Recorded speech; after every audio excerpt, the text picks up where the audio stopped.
こんにちは、まみくさんです。前回に引き続き一時帰国の際に持って行ってるアイテムシリーズ、今回はジュエリーです。ここには私が持っているアクセサリーやジュエリーのほとんどを持ってきています。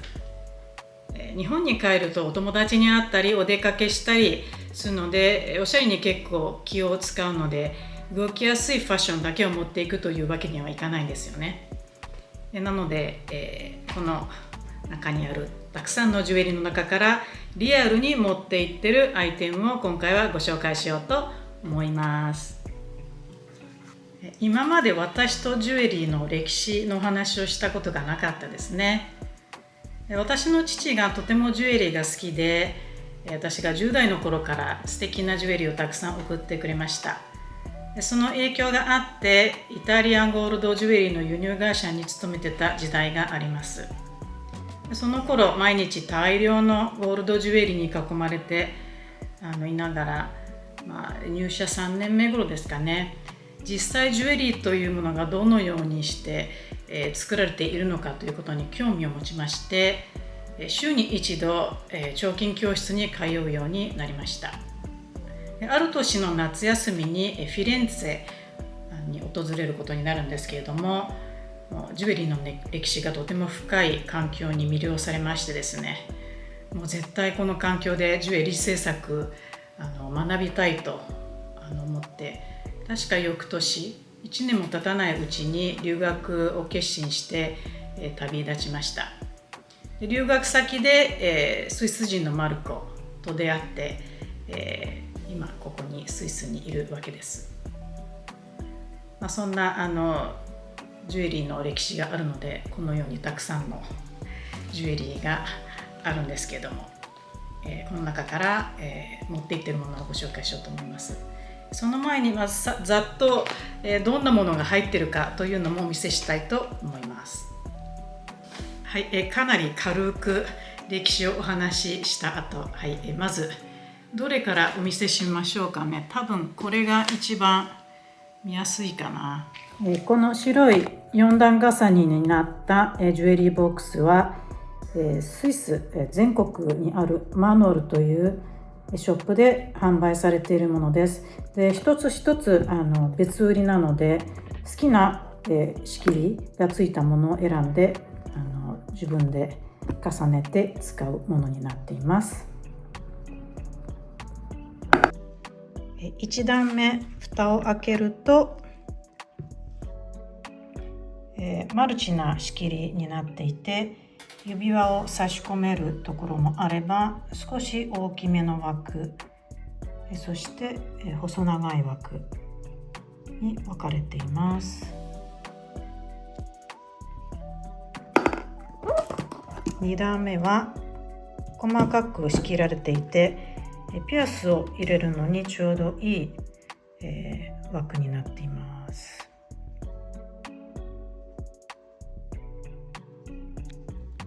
で、3段目はこれはちょっと使いにくいというか、あまり細い指輪を持っていないので差し込めるものがほとんどないという。で、あとはちょっとごちゃごちゃっと入っている感じですね。で、最後はチョーカーなど大きめのものを入れています。日常的に使うものはこの1段目と2段目に全部入れてます。パッと開けてすぐ取り出せるようにここにまとめて入れちゃっています。ほぼ自分が作ったものになります。木製のこの2つ、こちらの筒状のはマルコがお試しで作ってくれたものなんですけれども、ハンドメイドの木箱になります。この中には紙留めが入っています。ちょうど入れるのに良い大きさなので、ヘアアクセサリーを収納しています。そしてこちらもマルコがプレゼントしてくれたものなんですけども、木製のハンドメイドのジュエリーボックスになります。これは彼が作ったものではなくて、どこかに行った時にお土産として買ってきてくれたものです。で、ここを開けるとですね、鍵がついていて、で、開けるとですね、結構ちっちゃいのでごちゃごちゃ入ってるんですけれども、ここには、ゴールドジュエリーの、22金から18金のものが入っています。勤めた頃のゴールドチェーンとか結構品質の高いものを収納しています。なんか久しぶりに開けたのでとても可愛いものを見つけました。これ、私が20代の頃に父がプレゼントしてくれたもので、22金のネックレスになります。で、一つはミラーボールみたいなのがぶら下がってて、くるくる回るんですよ。くるくるっと回る。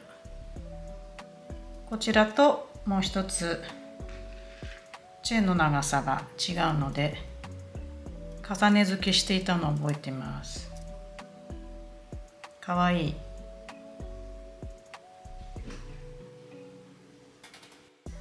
これは次男が小学校の時の工作で作って母の日のプレゼントとして送ってくれた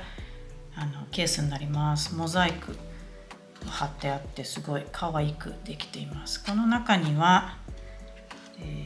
ですね、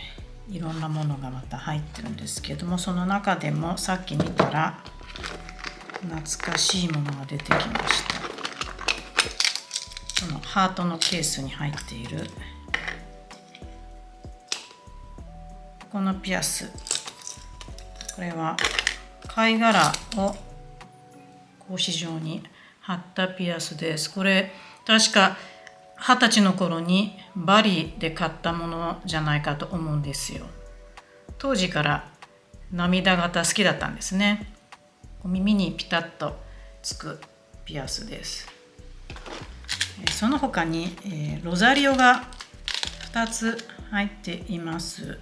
この一つは、祖母がアッシジ旅行に行った時にお土産として買ってきてくれた木製のロザリオ。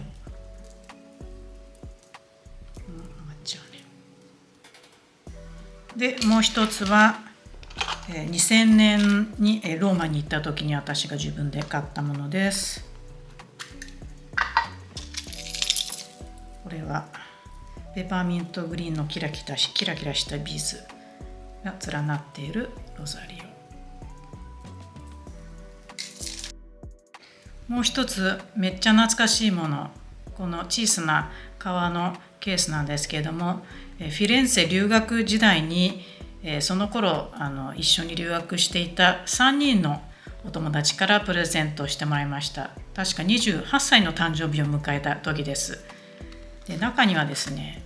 3人のうちの1人、プレゼントしてくれた3人のうちの1人のお友達が作ってくれたリングが入っています。言っていいのかな？ TMH、 今では結構有名な TMH のデザイナーが当時作ってくれたものです。薬指に合わせて作ってくれたんですけれども、もう入んないですね。指は常に進化しているので全く入らなくなっちゃいましたけど、彼がその当時作ってくれた指輪がこのケースの中に入っています。この辺には結構面白いものが入っています。例えばこのポーチ自体はコエレトレというフィレンツェ留学時代に通い詰めたお店で買ったかわいいポーチです。この中に懐かしいこの大ぶりのターコイズ色の木製のネックレスが入っています。ゴールドジュエリーの会社に勤めていたので、オフの日はもう全く違うスタイルのものをつけたくてこういうものを買っていましたね。とか何があるかな、他に。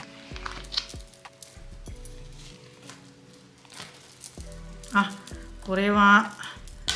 お土産、ハワイのお土産としてもらったものですね。顔がいっぱいついているネックレスです。あとなんだろう。この中にはインドネシアのジュエリーが入っています。ケースもすごく素敵ですよね。父がプレゼントしてくれたものがほとんどです。で、見てみるとですね、これは違うかな。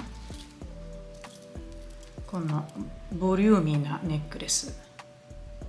薄い紫色の石がついたネックレス、これと一緒にこの見えるかな、蛇のリングをつけていました。これは自分でバリで買ったリングです。蛇の頭が2つついてるリングと石が合うのでセットでつけていました。とかあとこれも父がプレゼントしてくれたインドネシアのバングルですね。シルバーとゴールドのコンビになっています。かわいい。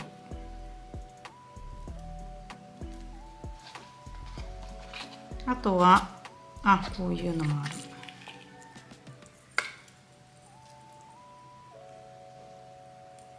これは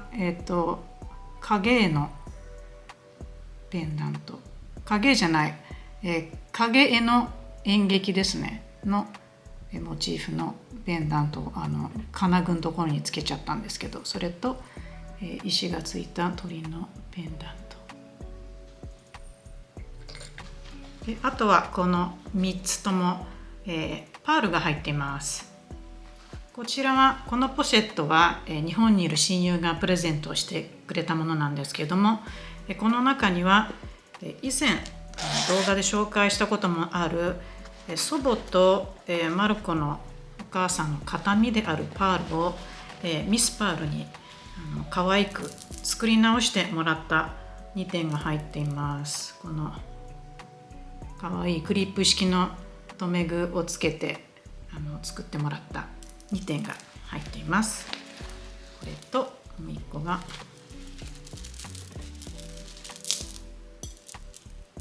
こちらですね。で、こちらはミスパールのアコヤケシパールの2点、ブレスレットとネックレスが入っています。で、このケースにはこちらもミスパールのブレスレット、ブルー色のブレスレットと、かわいいピンクのパールのネックレスが入っています。いろいろ見てたら楽しくなっちゃって、このまま続けていきたいところなんですけれども、そろそろ本題に行こうと思います。持っていってるものはほぼ白いジュエリーボックスの中に入ってるものなので、ちょっと今ばらしました。まずですね、これは持っていくというよりも常に身につけているというか、本来身につけていなきゃいけないマリッジリングですね。はい、マリッジリングです。マルコがデザインをして私が作ったものです。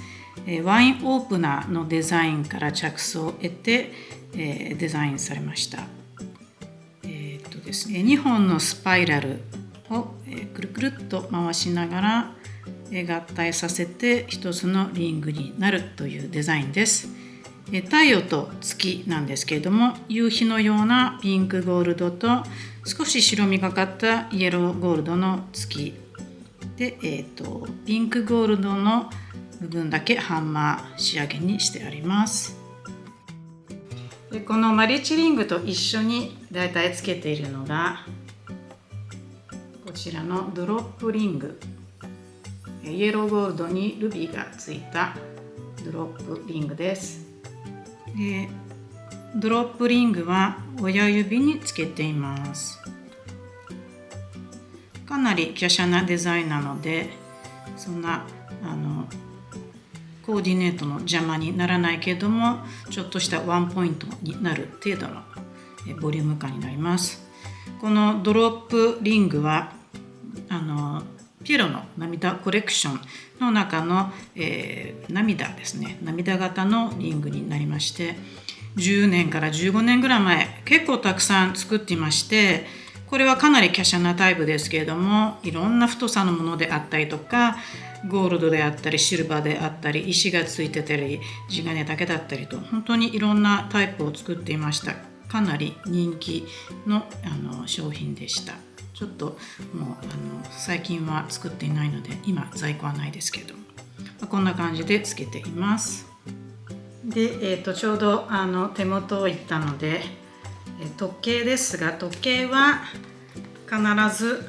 ロレックス、このシンプルで華奢なロレックスを、持っていってるというかつけていってます。なので時計は取り替えたりしないので、これだけを、つけています。常につけている感じですね。つけない日もあるかもしれないですけれども、これ一択です。でこんな感じで飛行機には乗ってるんですけれども、プラスこの時には、ミスパールのアコヤのケシパールのブレスレットだけ持っていってるというか、つけていってるかな。これはつけていってますね。こんな感じで飛行機に乗っていってます。夏の間はちょっと私首元結構汗かくので、ネックレスはパールのものはつけないですね。今つけてますけれども、家の中で特に汗をかくこともないのでつけていますけれども、夏の日本はさすがにパールのネックレスはびしょびしょになってダメージを与えると困るので、つけないというか持っていってないですね。手元がこんな感じでゴールドリングなので、耳元もゴールドをつけていってるんですけれども、ドロップピアスとドロップフープピアスかなのゴールドとジャグリングボールのピアス、こちらもゴールド、どっちとも18金のものを片耳ずつつけています。ピエロの涙コレクションの中にあったものなんですけれども、ゴールドのものは最近はもう作っていないですね。金価格が急上昇した時にジャグリングボールの最後の一組だけが売れて、それ以降は作っていないですね。この2つをつけて飛行機に乗っています。もう一組かな、プライベートな感じのゴールドのリングを持っていってるんですけども、Z なピンキーリング、こちらですね。こういう感じでつけてるものなんですけれども、イエローゴールドとシルバーの2本の、Z を横にしたデザインのピンキーリングを重ねてつけています。必ず2つ重ねてつけています。でこのリングは、結婚20周年記念の時に、自分とマルコのために、作ったものです。Z アトリエザンの Z であり、初心に帰ってじゃないですけどもゼロですね。ゼロの Z を、デザインしたリングになります。で、2ついつも重ねてつけてるっていうのは、ゴールドとシルバー両方あれば他に持ってくるジュエリーも色を気にせず選べるっていう点でいいかなと思っています。ですが、このリングのデザインが結構辛口な感じなので、合わせるジュエリーも少しデザインを選んでいます。で中でも、ピアスはですね、これは昔勤めてた時に、初任給かどうか覚えてないけれども、一番最初に買った、会社で扱っている、商品のピアスです。これです。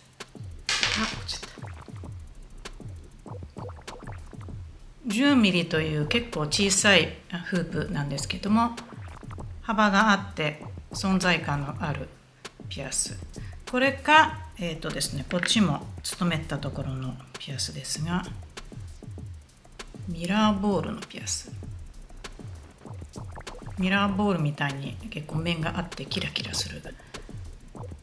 玉のピアスになります。どっちかをその時の気分で決めて持って行ってます。で、今このピンキーリングに合わせてゴールドをつけた時っていうのをお見せしましたけれども、そういった場合ネックレスはこんなゴールドのチョーカーに、タヒチパールとゴールドのチャームがついたチョーカーをつけています。これも持っていってます。で、ゴールド続きで少しタイプが違うものなんですけれども、バカラのネックレス。昔20代前半の頃に父がプレゼントをしてくれたものなんですけれども、バカラのアジサイのペンダントに、ゴールドの金具がついていて、サーモンピンク、ペンダントに合わせてサーモンピンクのリボンが通したものになります。これをもらった当時の私は黒ずくめファッションがメインだったので、このリボンに合わせてビロードの黒いトップスに少し緩めにつけてたのを覚えています。で、最近は黒だけじゃなくてもっと顔写りのいい明るい色も着るようになったので、ですね、白や水色のシャツにきっちりと首にピタッと巻いてつけることが多いですね。日本の家族で食事に行った時につけたのが一番最近ですね。そんなんでこういう少しエレガントな感じのものも持っていっています。はい、ちょうど首元の話になったので他のネックレスも選ぼうと思うんですけれども、春夏は割とシャツを着ることが増えるのと、あとはそうですね、首元が詰まっているものか、もしくはシャツを少しはだけて着るっていうちょっと極端ですけども、そういうトップスが多いのでネックレスは長いものは持っていかないです。チョーカーかもしくはチェーンでも長くて42センチぐらいのものですね。50センチもあるかな。とにかくロングネックレスは持っていかないです。もう首にちょっとアクセントがつくような長さのものだけを持っていっています。チョーカーは多めに持っていってます。最初に見せたゴールドのチョーカーの他に、このシルバーでハンマー仕上げのチョーカー、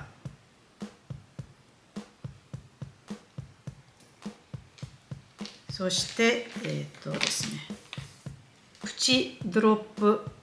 ネックレス。こちらは黒いスピネルに小さな涙型のペンダントが通ったチョーカーです。こちらと、あとは何も通ってないスピネルのネックレス。これはだいたい重ね付けしています。結構T シャツとか首が詰まったような服を着た時にアクセントになるので必須のアイテムになっています。引き続きネックレスいきますが、きっと日本で会ってくれてる皆さん、これは絶対入ってるだろうと思ってますよね。心ネックレス。もうこちらはチョーカーにもなるし、少し長めにもなるしで必須ですね。少し長いものをつけた時に重ね付けする場合はチョーカーにしてみたり、逆な場合もあるし、でこのハートの部分がかなりポイントになるので、これだけつけとけば首元が締まってアクセントになるので必須アイテムです。これは必ず持っていってます。心ネックレス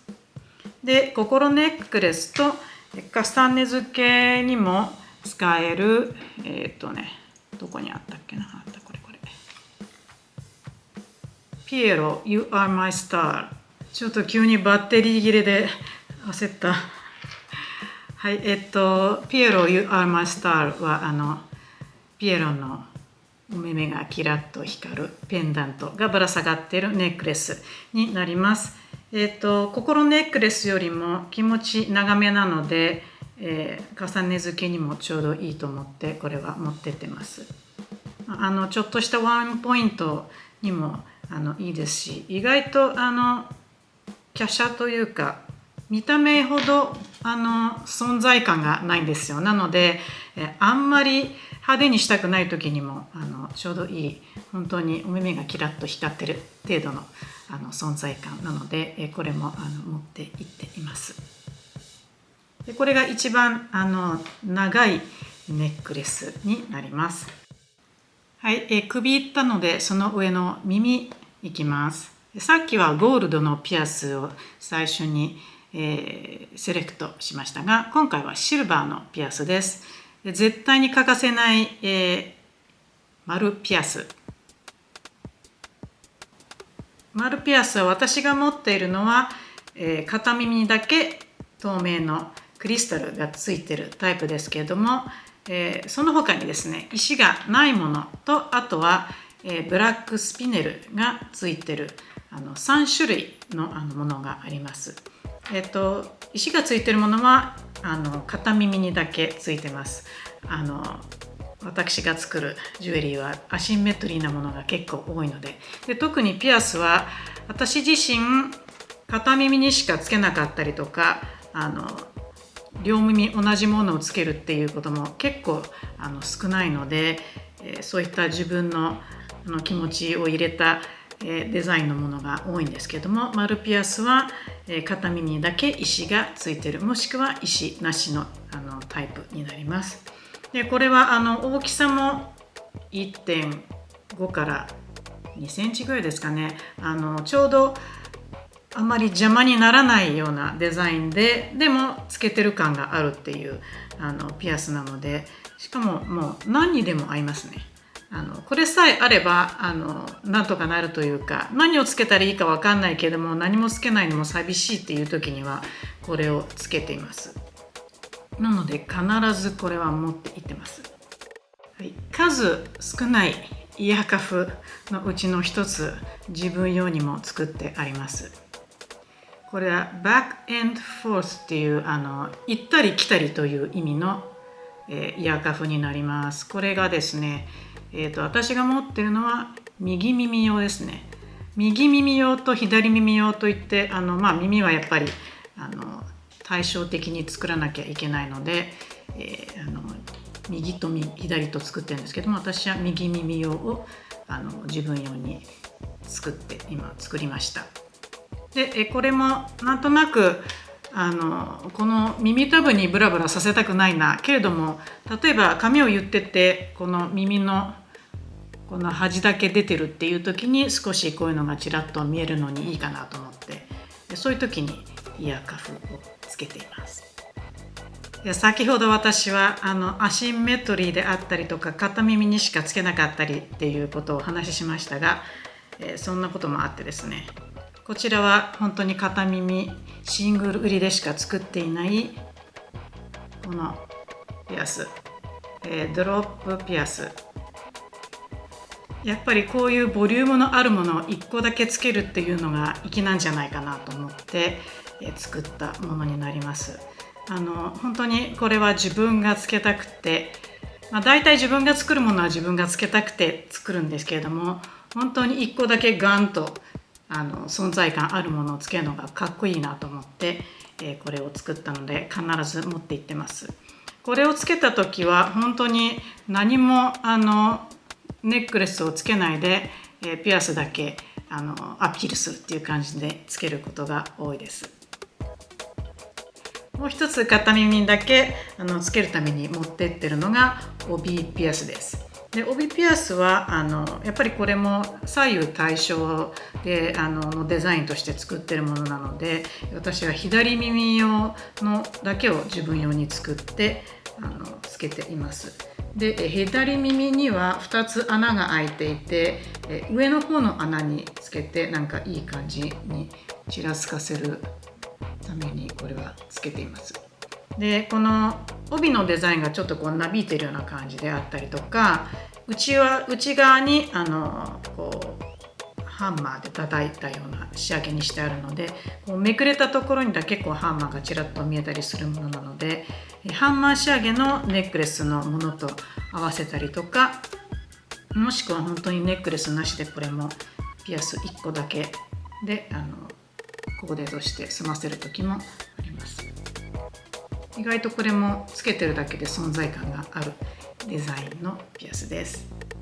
はい、ピアスはあと2型、そんなに持っていってるんかいっていう感じですけれども、これでも絞っているんですよ。